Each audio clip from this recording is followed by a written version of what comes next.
जय श्री कृष्ण स्टूडेंट। मैं चिराग Solanki engineering mathematics के अंदर आपका स्वागत करता हूँ। आज का हमारा टॉपिक है नॉन एग्जैक्ट डिफरेंशियल इक्वेशन। कल हमने देखा था, प्रीवियस लेक्चर में हमने देखा था एग्जैक्ट डिफरेंशियल इक्वेशन। आज का हमारा टॉपिक है non exact differential equation. Okay, अब देखो, कल जो हमारा टॉपिक था उसमें क्या था कि हमारे पास कोई फंक्शन था एफ ऑफ एक्स वाई करके, और फिर हम x d x x m m of x y d x plus n of x y d y, ऐसा कुछ हमारा इक्वेशन था जहाँ पे हमने सॉल्व किया था del m upon del y और del n upon del x. अगर हमने कुछ ऐसा सॉल्व किया था और जिसका आंसर जो था दोनों का आंसर सेम आता था। अब समझो कोई एग्जाम्पल हम ले रहे हैं और दोनों के बीच का रिलेशन जो है वो सेम नहीं आ रहा, तो उसको सॉल्व करने के लिए कुछ मेथड होती है। देखो, इसको कहते हैं नॉन एग्जैक्ट। उसको सॉल्व करने के लिए कुछ मेथड होती है। अब मेथड कौन सी होती है वो हम डिस्कस करते हैं। तो मेथड है हमारी non exact differential equation. Method है हमारी ये,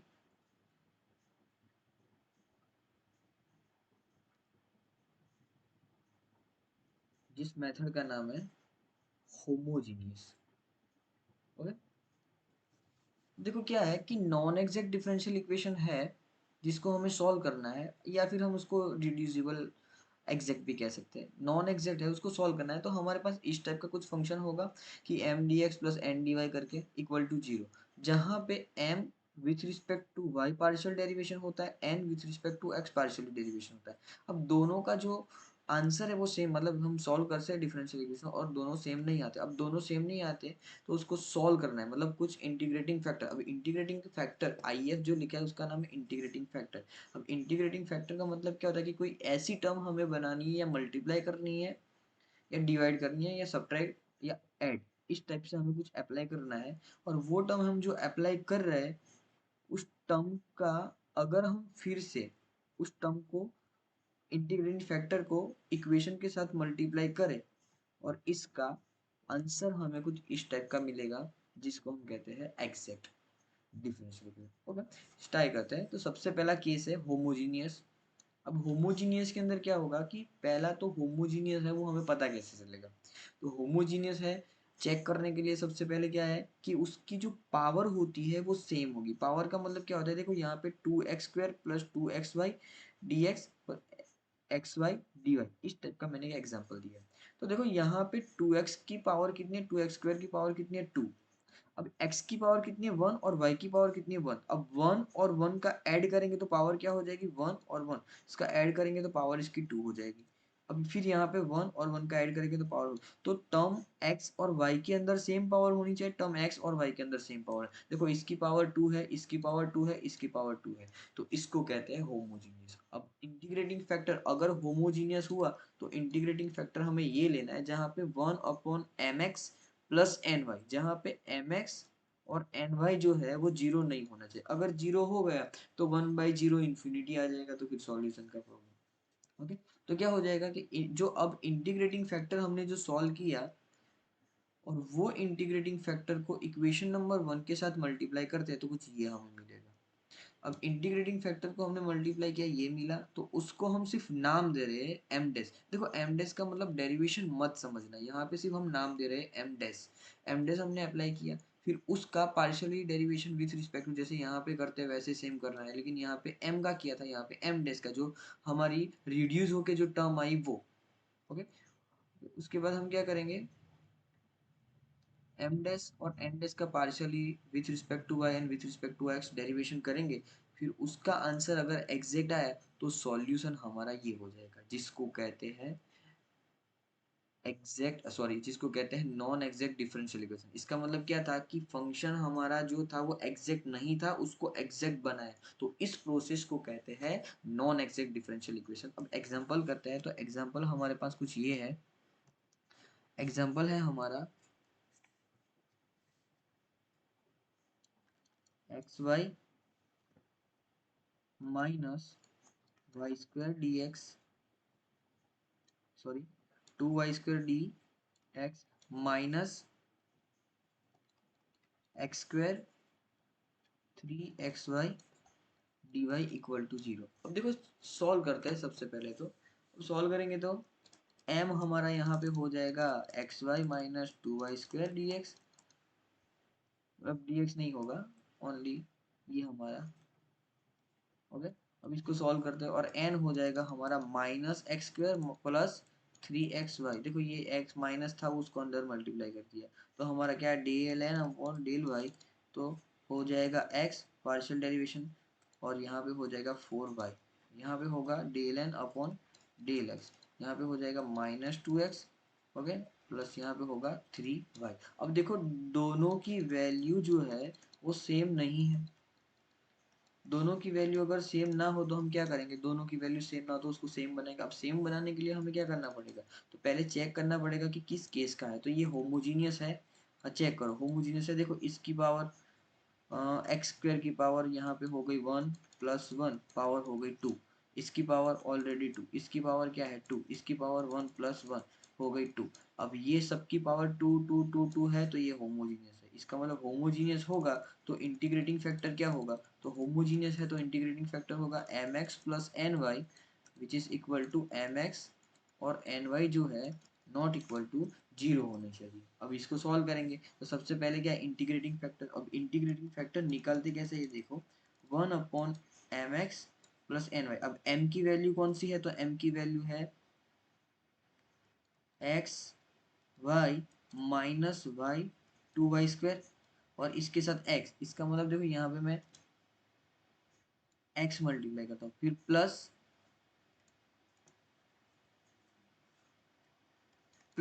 n की वैल्यू क्या है, तो n की वैल्यू वी नो दैट क्या है minus x square plus three x y. और ये आ जाएगा फिर से, यहाँ पे मैं लिखता हूँ फिर से, इसके साथ मल्टीप्लाई क्या होगा, तो यहाँ पे लिखता हूँ y। ओके, ये हमने मल्टीप्लीकेशन किया। अब देखो फिर से चेक करते हैं, मल्टीप्लाई किया तो कुछ इस टाइप का मिलेगा हमें, one upon sorry one upon मिलेगा हमें x square y minus two x y square. Okay, plus minus x square y plus three x y square. Okay, y multiply किया तो हमारे पास यह है। अब चेक करते हैं इंटीग्रेटिंग फैक्टर हमारा कुछ यह है। अब चेक करते हैं फिर से वन अपॉन, देखो यहाँ पे ब्रैकेट ओपन करते हैं तो क्या हो जाएगा x square y minus two x y square, है ना, फिर प्लस और ये माइनस, तो ये माइनस क्या होगा x square y plus three x y square. तो ये और ये दोनों सेम है तो कैंसल आउट होगा। देखो यहाँ पे ये माइनस है और ये प्लस है तो बचेगा क्या, one upon x y square. ये क्या आया हमारा इंटीग्रेटिंग फैक्टर। इंटीग्रेटिंग फैक्टर ये है। ओके, अब ये जो हमारी कंडीशन क्या कहती है, इंटीग्रेटिंग फैक्टर जो है प्रोसेस है हमारी, इंटीग्रेटिंग फैक्टर जो है उसको हमें मल्टीप्लाई करना है। अब इंटीग्रेटिंग फैक्टर के साथ हम मल्टीप्लाई कर रहे हैं तो क्या हो जाएगा एक्स वाई अब minus two y square d x और इंटीग्रेटिंग फैक्टर मल्टीप्लाई कर रहे हैं तो ये बचेगा हमारा x y square. Okay,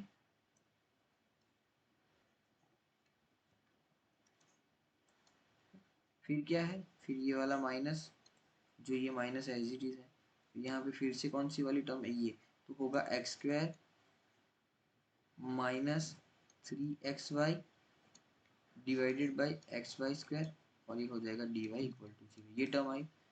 okay, to zero.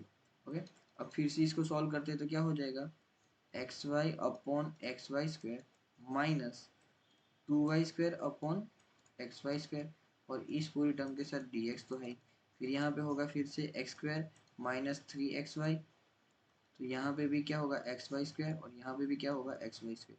अब देखो जो जो सिंप्लीफाई करते हैं और जो जो सेम वैल्यू है उसको कट कर देते हैं, तो यहाँ पे हो डी वाई और इक्वल टू जीरो।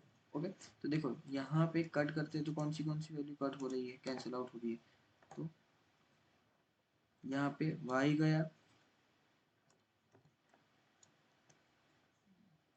y और y, x और x, y square y square.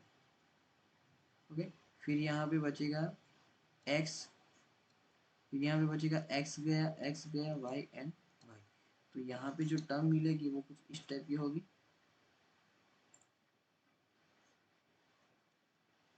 जो हमने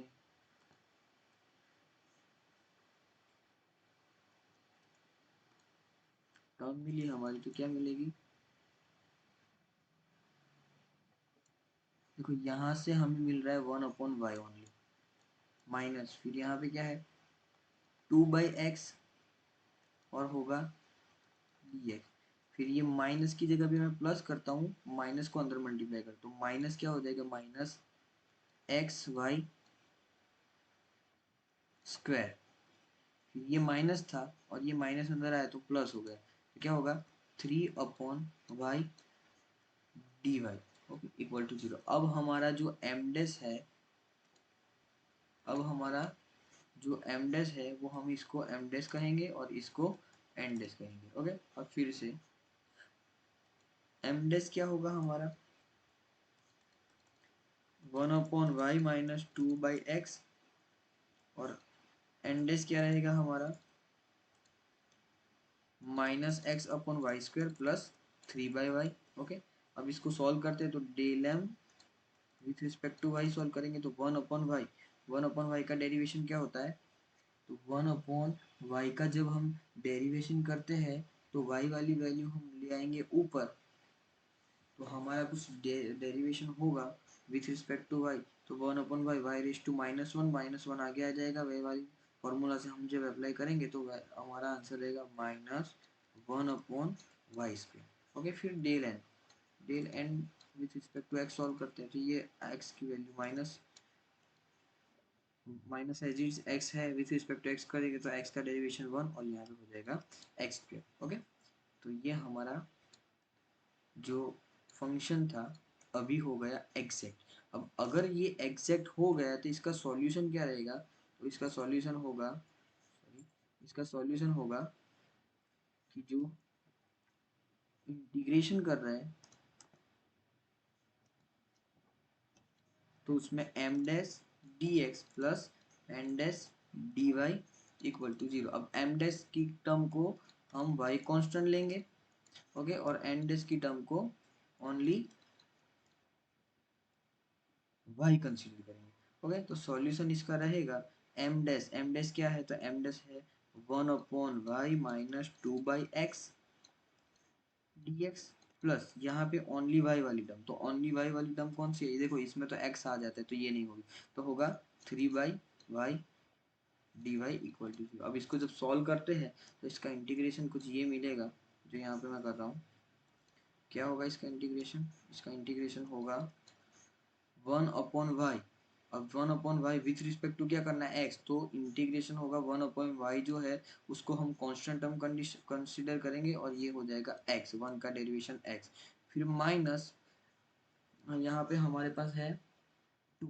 अब 2/x, तो 1/x का डेरिवेशन होता है 2 log x, फिर प्लस 3, तो 3 log y इक्वल टू, देखो यहाँ पे log यहाँ पे log, तो ऑपोजिट साइड पे हम log c कर सकते हैं, अगर log c लिखना है तो भी ठीक है, अदरवाइज हम लिख सकते हैं x/y minus 2 log x plus 3 log y equal to c, both are same. Okay, तो यहाँ पे हमारा ये जो टॉपिक था इसको हम कहते हैं नॉन एग्जैक्ट फंक्शन था, सॉरी हाँ नॉन एग्जैक्ट फंक्शन था, फिर उसको एग्जैक्ट बनाया, फिर उसका हमने सॉल्यूशन निकाला, तो ये हमारा सॉल्यूशन की प्रोसेस है। ओके, यहाँ तक किसी को कुछ डाउट है तो कमेंट बॉक्स के अंदर मुझे कमेंट कर सकता है। जय Shri Krishna, thank you student.